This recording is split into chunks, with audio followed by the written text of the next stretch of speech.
तो last class में हम लोगों ने कहाँ तक कर लिया था? लास्ट क्लास में हम लोगों का हो गया था हाँ ये वाला, यहाँ तक का स्लाइड का हो गया था लास्ट क्लास में हम लोग का। ठीक है वंश, अब आज की क्लास में हम लोग स्टार्ट करने वाले हैं यहाँ से कि ये क्या मतलब होता है, इसका क्या सिचुएशन होती है सारी, तो इसको हमको यहाँ पे समझना है। तो क्या लिखा हुआ है आप देख सकते हो कि he tried to split the colour further by putting another prism. आप यहाँ पे देखो, आप यहाँ पे देखो, मेरी बात को सुनना। जैसे कोई प्रिज्म अगर आपके पास है, जैसे मान लो आपके पास कोई प्रिज्म है इस तरह से, मैं यहाँ पे एक प्रिज्म, यहाँ पे एक रफ प्रिज्म से ड्रॉ कर दे रहा हूँ। ठीक है, तो इस प्रिज्म में क्या होगा कि जब भी कोई लाइट इस प्रिज्म पे इंसिडेंट होगी, मान लो ऐसे कोई लाइट इस पे इंसिडेंट हो रही है, ठीक है, और ये लाइट फिर इधर की तरफ जाएगी और फिर ये लाइट बाहर निकलेगी तो ऐसे आ जाएगी इधर। ऐसे ही तो होता है, ठीक है, ऐसे ही होता है बिल्कुल। तो प्रिज्म में नेचर ये होता है कि उसके बेस की तरफ बेंड होती है सारी लाइट। ठीक है, अब जैसे अगर इस प्रिज्म की बात की जाए, इसको बी मान लिया जाए, इसको सी मान लिया जाए, इस प्रिज्म एबीसी में आप मुझे बता दो बेस कौन सा है? BC। बिल्कुल सही है, यहाँ पे बीसी जो है वो बेस हो जाएगा। ठीक है, तो अब जब बीसी यहाँ पे बेस हो गया, तो ये देखो लाइट इस तरह से आई है, तो ये बेस की तरफ ही तो बेंड हो रही है, देखो। तो लाइट जो भी आएगी, फिर उसमें जो भी लाइट इंसिडेंट होगी वो हमेशा बेंड होगी बेस की तरफ। ठीक है, ये हमेशा बेस की तरफ बेंड हो जाएगी जो भी लाइट आएगी। अब ये वाली बेस की तरफ बेंड हो गई इस तरह से। अब यहाँ पे आपने एक और प्रिज्म रख दिया उल्टा करके, आपने ये वाला प्रिज्म एक और रख दिया उल्टा करके। अब इसका बेस कहाँ पे है बताओ मुझे?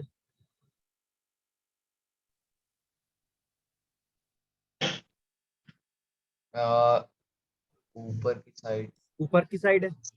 तो अब जब ये वाली लाइट इस पे ऐसे इंसिडेंट हुई, रेड वाली या वॉलेट वाली, तो अब ये बेस की तरफ बेंड होगी ना, तो ऊपर की तरफ देखो बेंड होगी।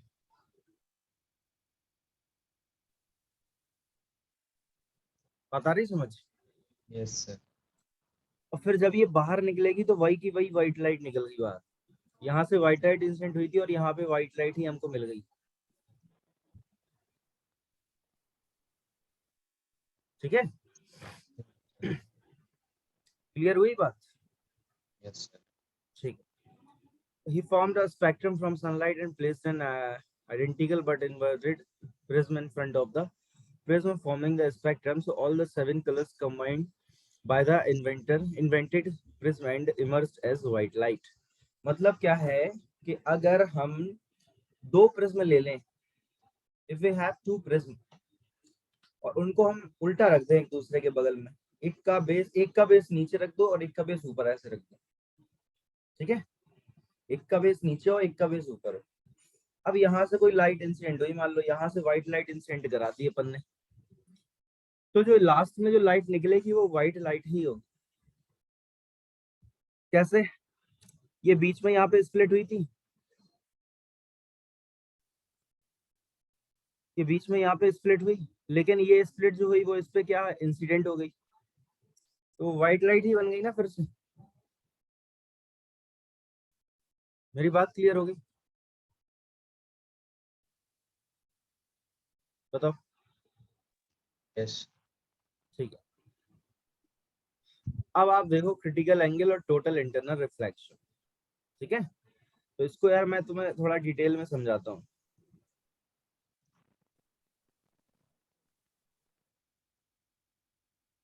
स्लाइड ही नहीं है।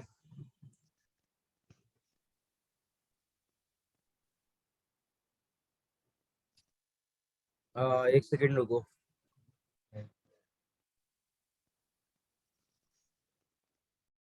ये ठीक है? Yes sir.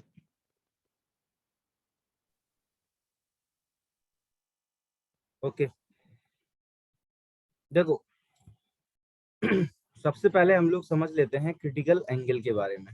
ठीक है, ये जो हमने अभी यहाँ पे मैंने बात करी आपसे क्रिटिकल एंगल के लिए, तो क्रिटिकल एंगल क्या होता है ये देखो लिखा हुआ है ना, क्रिटिकल एंगल। ठीक है, क्रिटिकल एंगल को पहले समझते हैं, फिर उसके बाद हम समझेंगे टोटल इंटरनल रिफ्लेक्शन को। तो इसको मैं अलग स्लाइड से आपको डिटेल में समझाने की कोशिश करता हूँ। Okay, I am just only trying to make you understand, आप समझ में आ जाए इस तरह से मैं ट्राई कर रहा हूँ।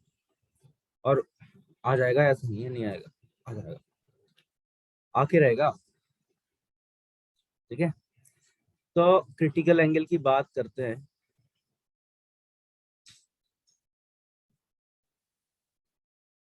क्रिटिकल एंगल का क्या मीनिंग होता है सुनो।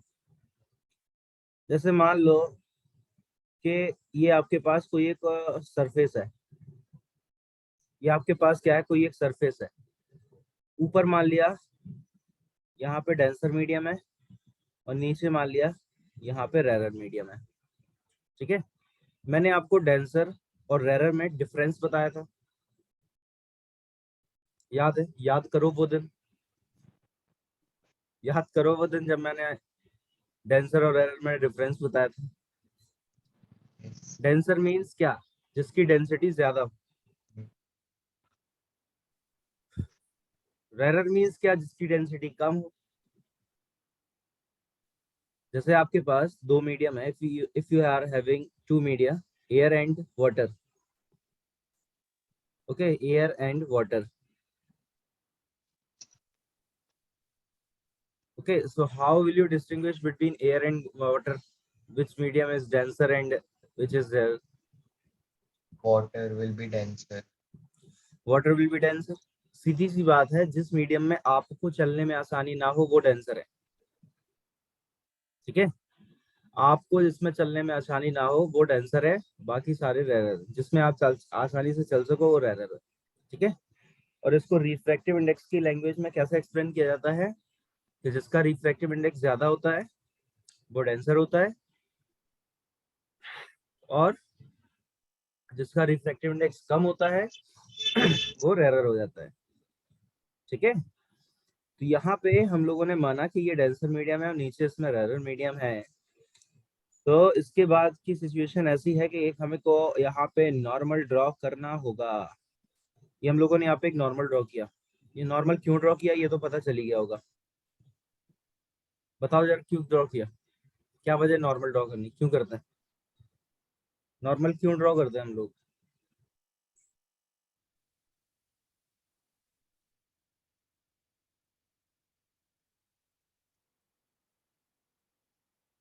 Angle of incidence, angle of reflection, angle of refraction कहाँ से शो होगा अगर नॉर्मल ड्रॉ नहीं होगा तो? Normal के कहाँ से ड्रॉ कर देंगे अगर हम नॉर्मल ही नहीं बनाएंगे, तो फिर इन एंगल्स को हम कहाँ पे बना देंगे? यहाँ पे ये नॉर्मल के साथ ही तो बनते हैं ना एंगल, पता है yes, आपको? नॉर्मल yes, से ही तो इनको मेजर किया जाता है। बात आ रही समझ में? yes sir. तो जैसे अगर मान लिया जाए कि ये कोई लाइट इंसिडेंट हुई,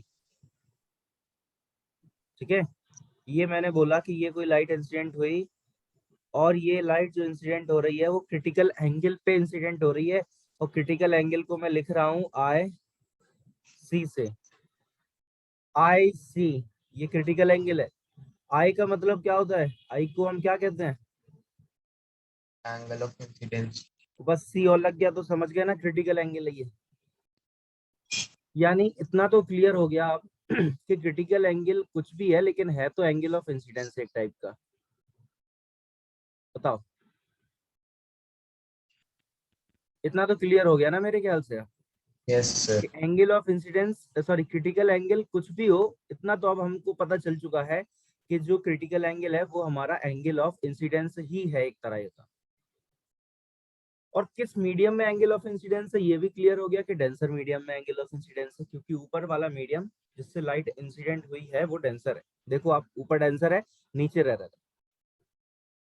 ठीक है, और मैंने आपको जब रिफ्रैक्शन स्टार्ट किया था, रिफ्रैक्शन जो हमारा चैप्टर है, जब उसकी मैंने स्टार्टिंग की थी तो मैंने आपको एक्सप्लेन किया था कि जब लाइट रे डेंसर मीडियम से रेरर मीडियम में इंसिडेंट होती है तो क्या होता है, क्या होता है बताओ?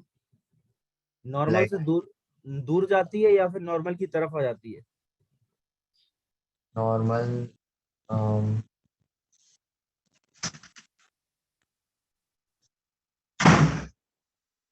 दूर जाती है नॉर्मल से। पक्का ना? हम्म। ठीक है चलो भेज देते हैं दूर, आप कह रहे हो तो नॉर्मल से दूर भेज देते हैं। तो ये जो इंसिडेंट हुई थी येलो कलर से, जो मैंने लाइट यहाँ पे शो की है, ये जो लाइट इंसिडेंट हुई थी, तो अगर ये लाइट क्रिटिकल एंगल पे इंसिडेंट हो रही है, ठीक है, तो ये इतना दूर चली जाएगी जितना कि जैसे एंगल ऑफ रिफ्रैक्शन जो है वो हमारा बिल्कुल 90 डिग्री बन जाए, इस तरह से। ठीक है, अभी मैं इसको आपको और एक तरीके, अभी मैं एक और समझाता हूँ। अभी वेट करो, अभी नहीं आया होगा समझ, समझ आया कि नहीं आया ये तो? अच्छा, नहीं। अभी मैं समझाता हूँ। जैसे ये कोई एक हमारा सरफेस है, और इसी सरफेस पे ये हम लोगों ने मान लिया कोई एक नॉर्मल है, ठीक है, और इस नॉर्मल के ऊपर मान लेते हैं कि ये डेंसर मीडियम है, और यहाँ पे मान लेते हैं ये रेरर मीडियम है, ठीक है। अब अगर हम इन जनरल बात करें, इन जनरल अगर हम बात करते हैं कि लाइट जब कोई भी डेंसर से रेरर में जाती है तो वो नॉर्मल से दूर हो जाती है ना, ठीक है, तो ये नॉर्मल से दूर की तरफ चली जाएगी, तो नॉर्मल से दूर की तरफ ये इस तरह से जाएगी ना, ऐसे करके। यस। बात आ रही मेरी समझ? यस और सर। इस लाइट को अगर देखा जाए, इस लाइट को अगर हम लोग बात करें तो कैसा जाना चाहिए था? ये इस लाइट को जाना हमारे ख्याल से ऐसा चाहिए था, बिल्कुल सीधा ऐसे जाना चाहिए था। मेरी बात आप तक पहुंच रही है? ये क्या इधर क्या देख रहा है ऐसे ऐसे? तो इस लाइट को, ये जो पिंक कलर की लाइट है, इसको यहाँ जाना चाहिए था ऐसे, बट ऐसे ना जाके ये ऐसे चली गई व्हाइट कलर में, उधर की तरफ बैंड हो गई, नॉर्मल की से दूर की तरफ चली गई, नॉर्मल से दूर की तरफ। बात आ रही समझ? तो बस अब इस वाले डायग्राम में और इस वाले डायग्राम में क्या डिफरेंस है कि ये जो लाइट इंसिडेंट हुई थी, ये सिर्फ एक एंगल ऑफ इंसिडेंस था, कोई भी एक जनरल जिसपे ये लाइट इंसिडेंट हुई थी, ठीक है। तो ये किसी भी एक एंगल ऑफ इंसिडेंस है जिसपे ये लाइट इंसिडेंट हो रही है, उस एंगल ऑफ इंसिडेंस के लिए लाइट इस तरह से रिफ्रैक्ट हो गई, नॉर्मल से दूर हो गई। इन शॉर्ट समझना ये है, डेंसर से जब रेरर की तरफ गई तो लाइट नॉर्मल से दूर हो गई, ठीक है। लेकिन जब लाइट किसी एक स्पेसिफिक, एक स्पेशल एंगल पे इंसिडेंट होती है जिसको हम लोग क्रिटिकल एंगल बोलते हैं, आईसी, ठीक है, जब लाइट क्रिटिकल एंगल पे इंसिडेंट होती है तो लाइट इतना दूर हो जाती है, नॉर्मल देखो, नॉर्मल से तो दूर होगी, डेंसर से इंसिडेंट हो रही है, रेरर में जा रही है, तो नॉर्मल से तो दूर होना है उसको, लेकिन वो इतना दूर हो जाएगी, इतना दूर हो जाएगी कि बिल्कुल लाइट बिल्कुल इस तरह से चली जाए, यहां से चली जाए ऐसे। अब आई बात समझ कुछ? लाइट ऐसे चली जाए, ठीक है। जब हम एंगल ऑफ इंसिडेंस मेजर करते तो ये वाला एंगल लेते एंगल ऑफ इंसिडेंस में, एंगल ऑफ रिफ्रैक्शन अगर हम लेते तो ये एंगल ऑफ रिफ्रैक्शन हम यही वाला तो लेते इतना। अब आप सोच के देखो कि जब ये वाली लाइट जो है वो यहां से चली गई है, यहां से ऐसे चली गई है, तो अब हम एंगल ऑफ रिफ्रैक्शन यही वाला तो लेंगे, ये पूरा। तो ये पूरा जो एंगल है, ये पूरा वाला जो एंगल है, ये कितने डिग्री का है? ये 90 डिग्री का नहीं है? तो ये देखो मैंने 90 डिग्री यहाँ पे लिखा हुआ है। क्लियर? Yes sir. अच्छे से आ गई समझ? Yes sir. Okay good.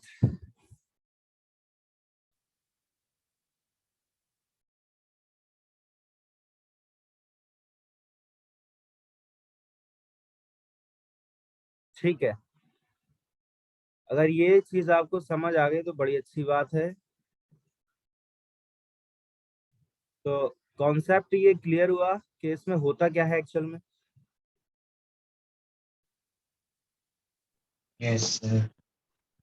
तो हम इसमें क्या बोल सकते हैं कि ऐसा एंगल ऑफ इंसिडेंस, ऐसा देखो, अभी मैंने बताया ना कि क्रिटिकल एंगल एक तरह का एंगल ऑफ इंसिडेंस है, तो ऐसा एंगल ऑफ इंसिडेंस जिसके लिए एंगल ऑफ रिफ्रैक्शन कितना हो, 90 हो। ठीक है, तो इसको डिफाइन कैसे लिख सकते हैं, क्या डेफिनेशन क्या दे सकते हैं इसकी, देखना, द एंगल ऑफ इंसिडेंस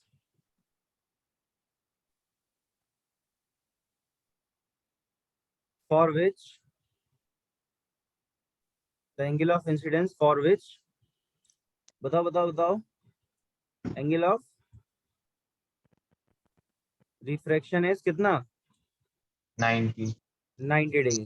ठीक है, अच्छा इसमें एक चीज को मैं और ऐड कर देता हूं कि द एंगल ऑफ इंसिडेंस किस मीडियम में, इन डेंसर मीडियम। ठीक है, ये और मैंने ऐड कर दिया क्योंकि डेंसर मीडियम में ही तो है ये एंगल ऑफ इंसिडेंस, आप देखो ये डेंसर मीडियम में ही तो है एंगल ऑफ इंसिडेंस। आ रही बात समझ, Yes, sir. इसका स्क्रीनशॉट ले लो एक बार, मैं स्माइल कर देता हूँ।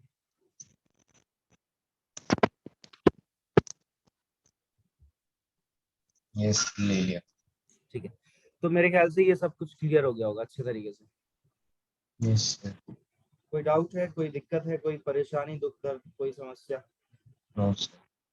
सब सही चल रहा, Yes, sir. चलो बढ़िया, कोई भी दिक्कत हो बताओ। No, sir. ओके, तो ये मैंने आपको समझा दिया है अच्छे तरीके से क्रिटिकल एंगल के बारे में। ठीक है, ओके, वेरी नाइस। तो क्रिटिकल एंगल जब हो गया हमारा, तो अब यहाँ पे हम लोग बात करने वाले हैं किसकी, टोटल इंटरनल रिफ्लेक्शन के बारे में। ठीक है, चलो देखते हैं टोटल इंटरनल रिफ्लेक्शन क्या होता है। ये क्रिटिकल एंगल में याद रखना कि क्रिटिकल एंगल होता क्या है, basically critical angle is nothing but a angle of incidence. ठीक है, critical angle is nothing but a angle of incidence, but in which medium, in only denser medium, okay, for which angular refraction is 90 degree। ठीक है, अच्छा चलो इसमें हम लोग एक फॉर्मूला भी डेरिवेट कर लेते हैं, एक फॉर्मूला भी हम लोग यहाँ पे फाइंड कर देते हैं, एक फॉर्मूला भी हम लोग यहाँ पे निकाल लेते हैं। आपको स्नेल्स लॉ पता है, do you know about Snell's law? No, sir. अरे यार मैंने बताया था ना स्नेल्स लॉ, रिफ्रैक्टिव इंडेक्स नहीं बताया मैंने क्या अभी? Yes. तो रिफ्रैक्टिव इंडेक्स में ही तो मैंने स्नेल्स लॉ बताया था, याद करो वो दिन, sine i upon sine r. मैंने जो नोट्स आपको शेयर किए ना रिफ्रैक्शन के, वो नोट्स Yes. में देखना आप ये। ठीक है, ये sine i upon sine r सब कुछ है उसमें, नोट्स में आप देखना अच्छे तरीके से मिल जाएगा। ठीक है, देखो यार म्यू इज इक्वल टू होता है sine i by sine r. अगर हम मान लें कि ये हमारा फर्स्ट मीडियम है और ये हमारा सेकंड मीडियम है, ऐसा मान लें, क्या दिक्कत है, मानने में क्या जाता है, यहाँ पे हमारे पास दो मीडियम है तो हम लोगों ने मान लिया, तो इस म्यू को आप ऐसे लिख सकते हैं ना, 1 म्यू 2। ये सब मैं बता चुका हूँ रिफ्रैक्शन में, याद नहीं है क्या? Sir, revise नहीं करा हूँ. यार रिवाइज करो यार, ऐसे कैसे दिक्कत होगी। तो 1 म्यू 2 को हम लोग क्या लिख सकते हैं, म्यू 2 बाई म्यू 1, ये सब मैं बता चुका हूँ। और sine i by sine r, अच्छा रिफ्रैक्शन में जो भी पोर्शन अपना छूटा हुआ है तो उसको भी हम लोग कवर कर लेंगे, वो कोई इशू नहीं है। ठीक है, वो भी मैं कवर करा दूँ, जैसे ही ये चैप्टर फिनिश होता है मैं उसको ही कवर करा दूँ। तो mu 2 upon mu 1 is equal to हो जाएगा sine i by sine r. ठीक है, तो अब यहाँ पे अगर बात की जाए, सुनना मेरी बात, बस गौर से सुनते रहना। अरे यार बस मेरी बात को गौर से सुनते रहना, सब क्लियर हो जाएगा। चलो, अब यहाँ पे फर्स्ट मीडियम ये रहा डेंसर है, सेकंड मीडियम ये रहा रेरर है। तो यहाँ पे मान लेते हैं डेंसर मीडियम का रिफ्रैक्टिव इंडेक्स जो है वो कितना है, म्यू 1 है क्योंकि फर्स्ट मीडियम है, और इसका रिफ्रैक्टिव इंडेक्स म्यू 2 मान लेते हैं। ठीक है, अब बात आ गई आई की, तो बताओ आप मुझे इस डायग्राम में देख के आप मुझे ये बताओगे कि एंगल ऑफ इंसिडेंस को किस चीज से हम लोगों ने शो किया है।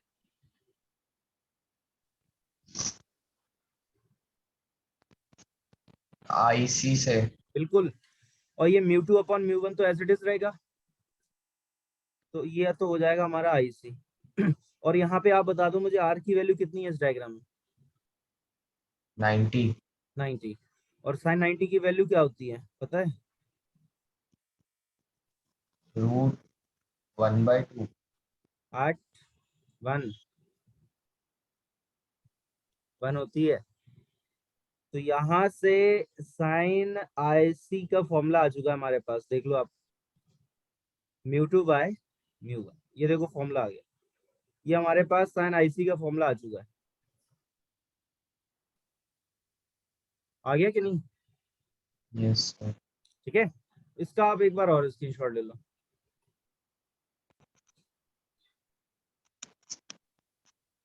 Yes sir. Okay very good. तो ये मेरे ख्याल से सब कुछ क्लियर हो गया होगा अच्छी तरीके से। Yes sir. गुड, इसको मैं हटा रहा हूँ। अभी ये पूरा मैं रेज नहीं कर सकता, पूरा स्लाइड नहीं खत्म कर सकता, क्योंकि अभी मुझे टोटल इंटरनल रिफ्लेक्शन इसी में एक्सप्लेन करना है। ठीक है, इसी डायग्राम के अकॉर्डिंग ही हम उसको भी एक्सप्लेन कर लेते हैं, इसलिए मैं इसको देखो पोर्शन पोर्शन वाइज जो है इरेज कर रहा हूँ, नहीं तो एक ही बार में पूरा स्लाइड खत्म हो जाता है। चलो सुनो, अब हम लोग बात कर लेते हैं टोटल इंटरनल रिफ्लेक्शन की। ठीक है, चैप्टर हमारा कौन सा है, मतलब टॉपिक क्या हमारा? रिफ्लेक्शन है इसमें। मेरी बात सुनना बस गौर से। टोटल इंटरनल रिफ्लेक्शन,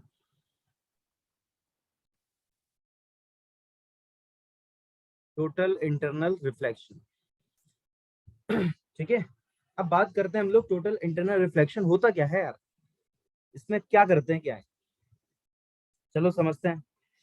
आपने अभी एक चीज देखी कि आपको इतना तो पता है ना कि जब कोई लाइट है जब वो डेंसर से रेरर में जाती है तो नॉर्मल से दूर हो जाती है, ये तो आपको पता चल चुका है। ठीक है, और एक बात और पता चल चुकी है आपको कि डेंसर से रेरर में जाने पे लाइट दूर तो जाती है नॉर्मल से, लेकिन अगर लाइट क्रिटिकल एंगल पे इंसिडेंट हो रही है तो इतना दूर चली जाती है कि एंगल और रिफ्रैक्शन 90 हो जाए। इतना क्लियर है? ठीक है, तो अगर ऐसा किया जाए कि ये जो येलो कलर से जो लाइट इंसिडेंट हुई थी इस डायग्राम में, इस लाइट को थोड़ा सा नीचे बेंड कर दिया जाए ऐसे, अगर इसको थोड़ा सा नीचे बेंड कर दिया जाए तो क्या ऐसा हो सकता है कि ये जो लाइट यहाँ जा रही थी, ये जो लाइट यहाँ जा रही थी, ये वाली लाइट की मैं बात कर रहा हूँ, आप समझ पा रहे हो ना मेरी बात? मैं इस वाले लाइट की बात कर रहा हूँ, ये जो लाइट यहाँ जा रही थी, ये लाइट ऐसा नहीं होगा कि ऊपर की तरफ उठ जाएगी। अब सोच के देखो एक बार, इमेजिन करो, इमेजिन, सोचो एक बार, इमेजिन करो। मैं अभी एक्सप्लेन करता हूँ, मैं पेन देख लूँ एक, पेन पेन कहाँ है? पेन पेन पेन पेन, एक पेन मुझे मिल जाए बस, अभी समझ आ जाएगा।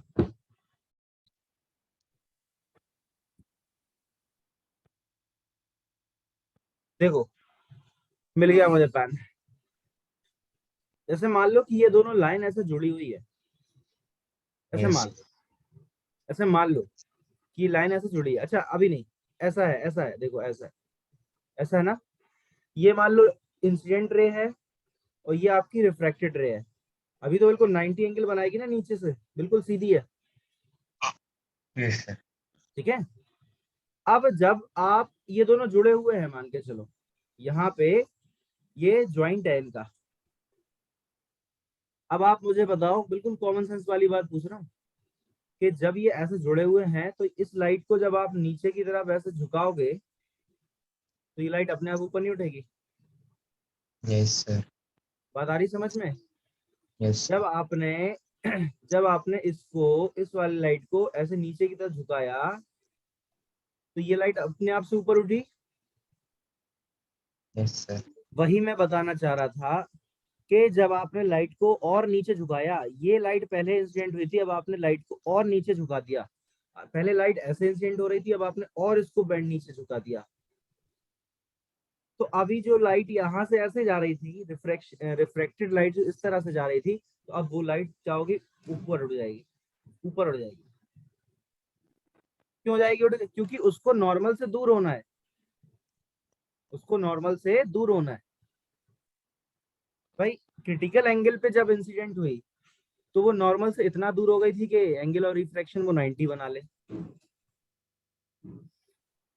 लेकिन अब हम बिल्कुल मान ही नहीं रहे, बिल्कुल यार मानने को हम तैयार ही नहीं है।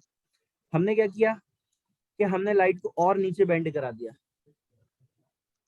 तो अब ये जो लाइट यहाँ से जा रही थी, अब ये लाइट ऊपर उठ जाएगी, ऊपर की तरफ उठ जाएगी। मेरी बात आप तक पहुंच रही है? अब ये लाइट ऐसे उठ जाएगी, ऊपर ऊपर चली जाएगी ऐसे। कोई डाउट? No sir. क्लियर हो गई? Yes sir. अब मुझे बताओ कि अगर मैं यहाँ पे एक नया डायग्राम ड्रॉ कर दूं, अगर मैं यहाँ पे नया डायग्राम एक ड्रॉ करता हूँ, बिल्कुल मान के चलो कि ये हो गया हमारा नॉर्मल, ठीक है। और यहाँ पे ये मान के चलो कि कोई लाइट इंसिडेंट हुई है, इस तरह से नहीं है, एक सेकंड रुको।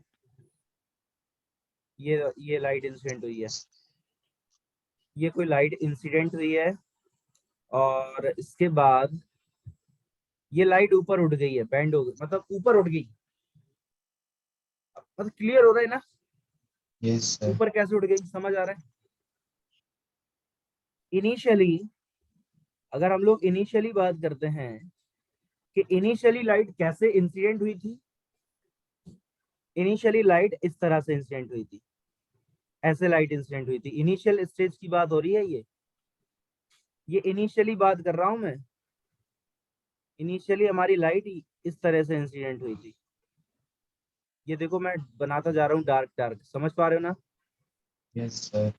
ये इस तरह से लाइट हमारी इनिशियली इंसिडेंट हुई है।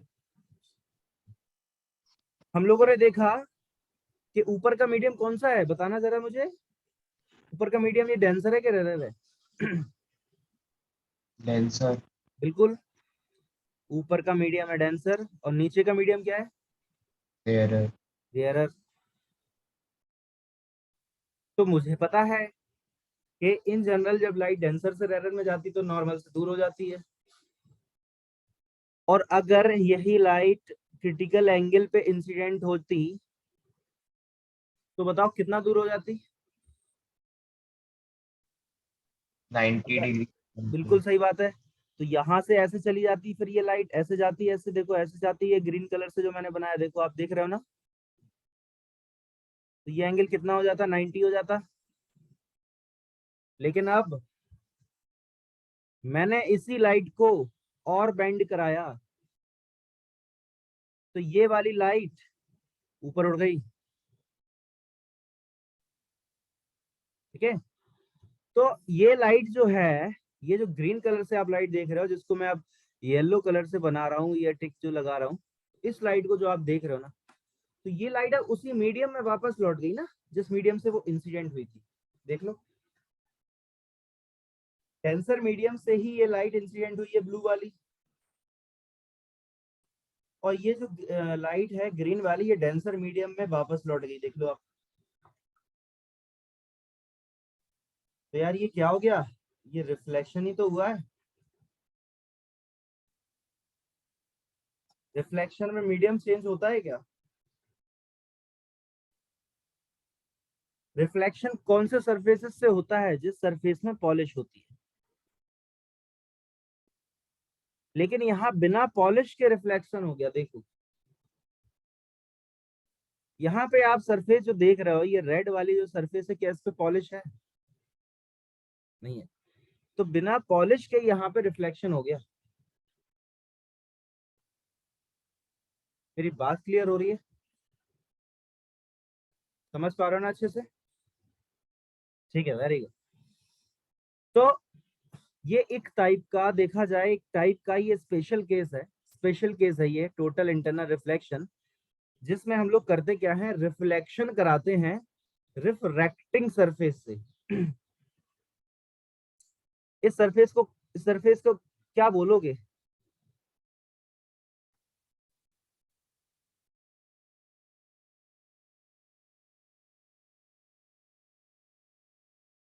रिफ्रैक्टिंग सरफेस, इसको हम क्या बोलेंगे? Refracting surface.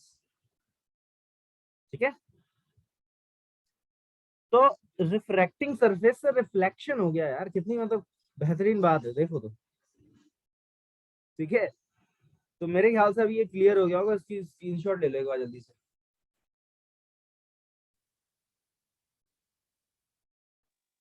यस सर ले।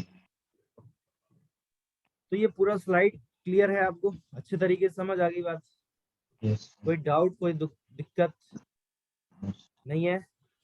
इरेज कर रहा हूँ मैं अभी फिर, यस कोई भी दिक्कत हो तो पूछ लो अभी आप। सर। चलो ठीक, इरेज हो गया। आप मुझे जल्दी से बता दो स्नेल्स लॉ क्या होता है,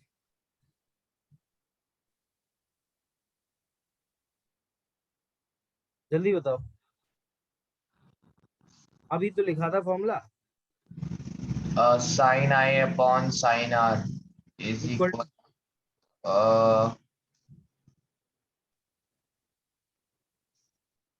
इज इक्वल टू व्हाट?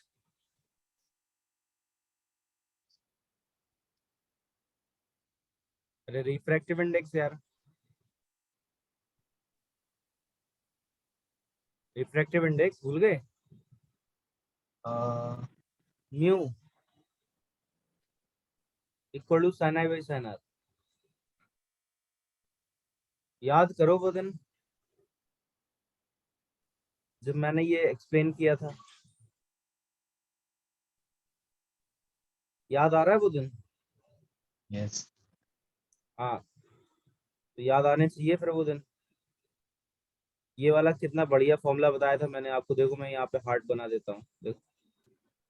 ठीक है, तो यस ये मैंने बड़ी मेहनत से, बड़ी शिद्दत से फॉर्मूला बताया था, बड़ी मेहनत लगी थी इसको बताने में, आप जो है भूल गए, और ये गलत बात है। ठीक है, चलो ठीक है, अच्छी बात है, चलते हैं आगे फिर अब। तो मेरे ख्याल से ये चीज आपको बिल्कुल क्लियर हो चुकी है अब कि टोटल इंटरनल रिफ्लेक्शन क्या होता है, टोटल इंटरनल रिफ्लेक्शन क्या होता है, और क्रिटिकल एंगल क्या होता है, ये आप क्लियर हो गया।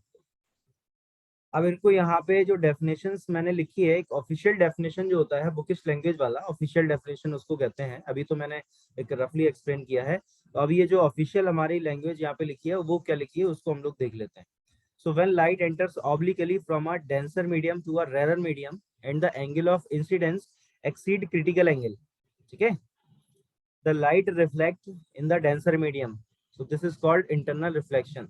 अब बताओ, मैंने यार यही तो बताया, कहाँ चले गए, क्या हो गया?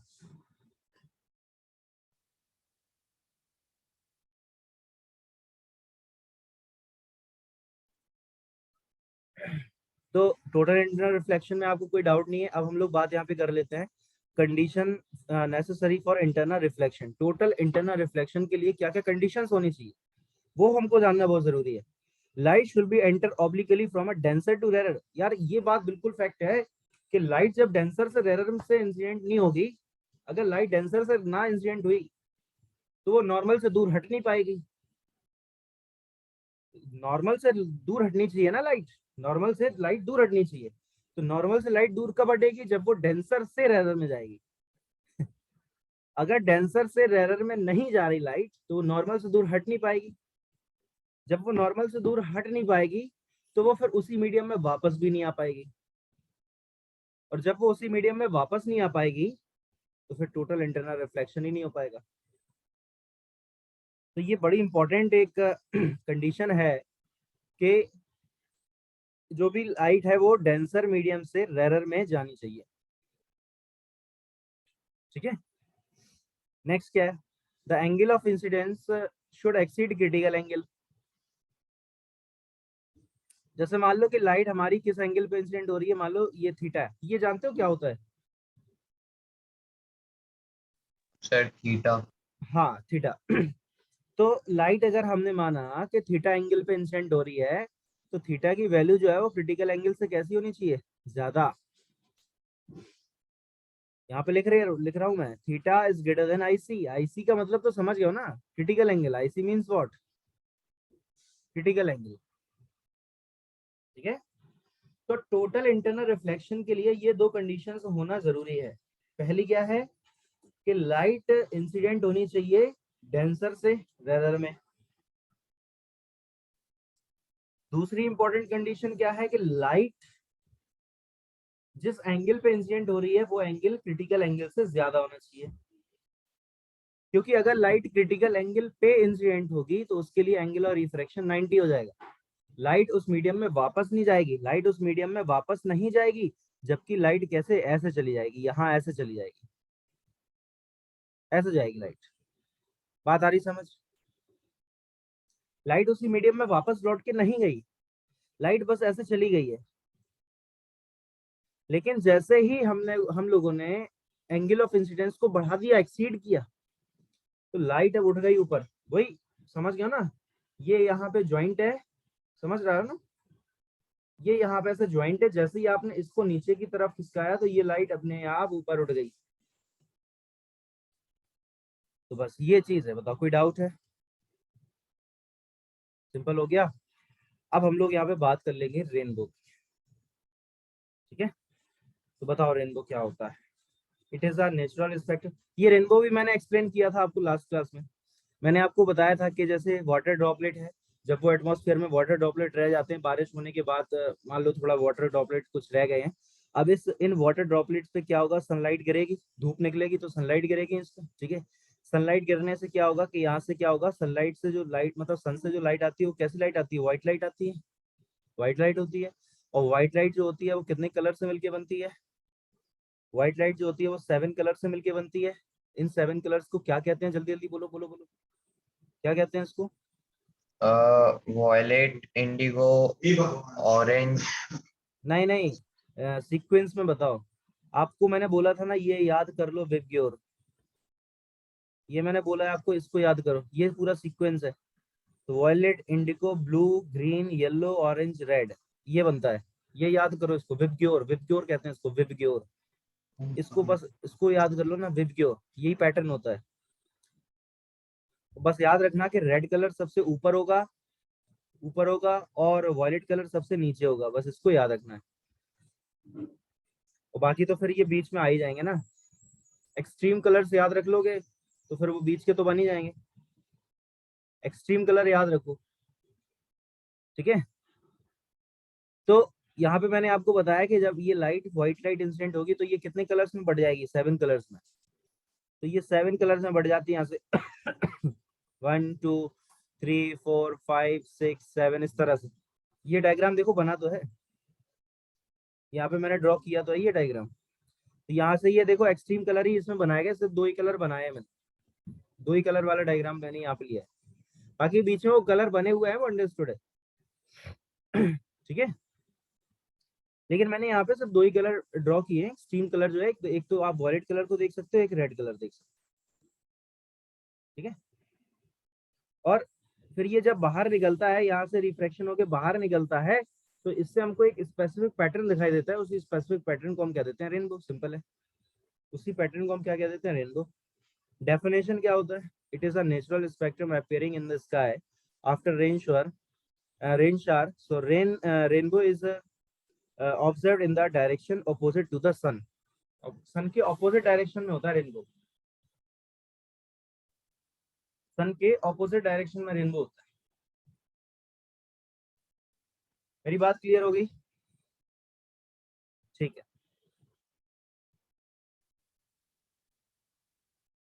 चलते हैं आगे। तो ये अब 3 फिनोमेना हमारे पास, ये 3 फिनोमेना हमारे पास कौन कौन से हैं? These phenomena which are involve in rainbow formation. मतलब रेनबो बनता है इनसे, रेनबो बनने के लिए इनकी जरूरत पड़ती है, इनकी हेल्प लगती है। तो पहला तो डिस्पर्सन होता है। यार बिल्कुल सही बात है कि डिस्पर्सन ऑफ लाइट नहीं होगा तो रेनबो बनेगा कैसे? डिस्पर्सन ऑफ लाइट होना बहुत जरूरी है कि व्हाइट लाइट अगर इंसिडेंट हो रही है तो वो अपने कंपोनेंट कलर में बटनी भी तो चाहिए, तभी तो रेनबो बनेगा। कलर दिखाई कैसे देंगे? उसके बाद रिफ्रैक्शन होना भी जरूरी है, बिल्कुल सही बात है। मैंने आपको बताया था, वो आपने स्केल वाला एक्सपेरिमेंट करके देखा क्या? तो उसमें आपने देखे थे कलर बनते हैं। Yes sir. हाँ ठीक है। तो उसमें क्या हो रहा था, रिफ्रैक्शन ही तो हो रहा है। एक लाइट जो है वो एक मीडियम से दूसरे मीडियम जा रही है, तो रिफ्रैक्शन भी होना जरूरी है, और टोटल इंटरनल रिफ्लेक्शन भी होना जरूरी है। टोटल इंटरनल रिफ्लेक्शन का मतलब क्या है, कि लाइट उसी मीडियम में वापस लौट जाए जिससे वो इंसिडेंट हुई थी। ठीक है, लाइट दूसरे मीडियम में ना जाए। जैसे अब आप कहो कि यहाँ पे सर कहाँ पे लग रहा है ऐसा ऐसा फिनोमेना, तो आप ये देखो इस डायग्राम को, इस डायग्राम को आप गौर से देख लो यहाँ पे, समझना। ये लाइट यहाँ पे, ये लाइट इंसिडेंट हुई, मैं कलर चेंज कर लेता हूँ। ये लाइट यहाँ से ऐसे इंसिडेंट हो रही है, ये देखो आप, क्या ये लाइट यहाँ बाहर नहीं निकल सकती थी ऐसे? सोच के बताओ, क्या ये लाइट ऐसे बाहर नहीं निकल सकती थी? ये क्या है, एक वाटर ड्रॉपलेट है ना, एक वाटर ड्रॉपलेट है। वाटर ड्रॉपलेट पे ऐसे मान लो सनलाइट गिरी, अब ये सनलाइट यहाँ पे गई ऐसे, तो ये यार लाइट यहाँ बाहर चली जाती, हो सकता था ना। लेकिन ऐसा तो नहीं हो रहा। ये लाइट बाहर तो नहीं जा रही, जबकि ये लाइट क्या हो रही है, अंदर ही आ गई, उसी मीडियम में वापस लौट आई, लौट के आ गई ना उधर ही, अंदर ही। तो ये यहाँ पे ये कौन सा फिनोमेना दिखा, ये TIR है, टोटल इंटरनल रिफ्लेक्शन। यहाँ पे फोटो वगैरह आ रही होगी यार अपनी, दिखाई दे रहा है क्या? दिख रहा है ना? यस सर दिख रहा है। हाँ। तो ये यहाँ पे क्या हो गया, कौन सा फिनोमेना काम किया यहाँ पे बताओ? Total internal reflection. यस। तो मेरी बात आपको समझ आ गई? Yes sir. तो कौन कौन से फिनोमेना लगते हैं रेनबो बनने में, जरा बताना नाम।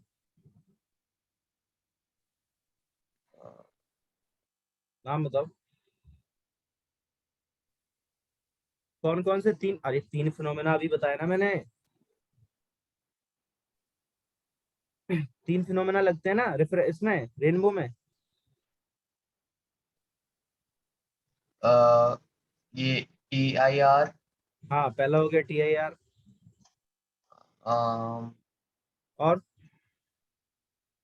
और इस डायग्राम में क्या हो रहा है? रिफ्रैक्शन। रिफ्रैक्शन, और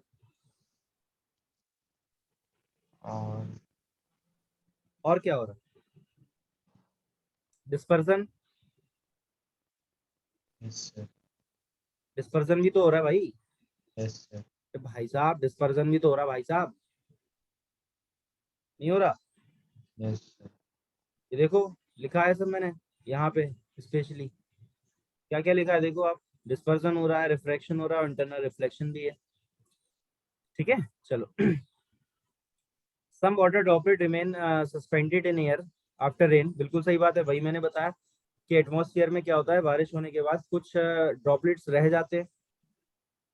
ठीक है, these droplet behave as a gas glass prism, वही है कि वो प्रिज्म की तरह एक्ट करते हैं। When light enters rain drop it first refract and disperse, तो बिल्कुल सही बात है, सबसे पहले तो वो रिफ्रैक्ट होगी जैसे ही अंदर गई, फिर उसका डिस्पर्सन होगा, फिर वो अपने कलर्स में स्प्लिट होगी, फिर लास्ट में क्या होगा, TIR होगा, क्योंकि वो उसी मीडियम में वापस लौट आएगी। ठीक है, देन इट रिफ्लेक्ट इंटरनली। अब देखो, सबसे पहले क्या हुआ, रिफ्रैक्शन हुआ, फिर क्या हुआ, डिस्पर्सन हुआ, फिर लास्ट में क्या हुआ, रिफ्लेक्ट इंटरनली, यानी टोटल इंटरनल रिफ्लेक्शन हुआ। मेरी बात समझ आ रही है? Yes sir. सबसे पहले क्या हुआ, रिफ्लेक्शन हुआ, रिफ्रैक्शन हुआ, फिर क्या हुआ, डिस्पर्सन हुआ, और एट लास्ट क्या हुआ, यहाँ पे टोटल इंटरनल रिफ्लेक्शन हुआ। जैसे मान लो कि ये अपने पास एक कोई वाटर ड्रॉपलेट है, ये लाइट इंसिडेंट हुई यहाँ पे, बात को समझो, ये लाइट यहाँ इंसिडेंट हुई है। सबसे पहले क्या होगा, रिफ्रैक्शन होगा। रिफ्रैक्शन होने का मतलब है कि यहाँ इस पॉइंट से रिफ्रैक्शन हो जाएगा, तो लाइट इसमें एंटर हो जाएगी ना, अब ऐसे रिफ्रैक्शन हो गया। Yes sir. अब रिफ्रैक्शन होने के बाद क्या होगा, रिफ्रैक्शन होने के बाद डिस्पर्सन होगा, तो अब ये लाइट स्प्लिट होगी अपने कलर्स में, इस तरह से ये लाइट स्प्लिट हो जाएगी। ऐसे ये लाइट स्प्लिट होगी कितने कलर्स में, 7 कलर्स में। कितने कलर्स में, 7 कलर्स में स्प्लिट होगी। लास्ट में, सबसे लास्ट में क्या होगा, टोटल इंटरनल रिफ्लेक्शन होगा। ठीक है, अब टोटल इंटरनल रिफ्लेक्शन कैसे होगा, यही लाइट जो है वो वापस आ जाएगी मीडियम में।